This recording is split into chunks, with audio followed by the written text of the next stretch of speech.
দিকে। অভিনব প্রতিবাদ জানালেন চাকরি প্রার্থীরা। ঘন্টু গোপাল মণ্ডলের রিপোর্ট, জিএম নিউজ, হাওড়া।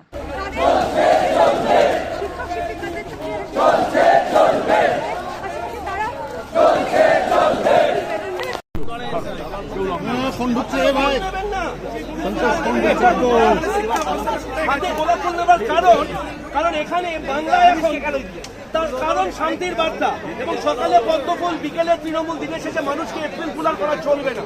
এখানে দাঁড়িয়ে আমরা ফুল দিচ্ছি শান্তির জন্য। দুর্ভাগ্যের এখানে যে আমাদের সঙ্গে পুলিশ শান্তির ফুলটা নিতে, এখানে কোনো রং নেই, কোনো সিম্বল নেই। ফুল নিতে অসুবিধা, আমরা গোলাপ ফুল দিলাম, গোলাপ ফুল নিতে অসুবিধা।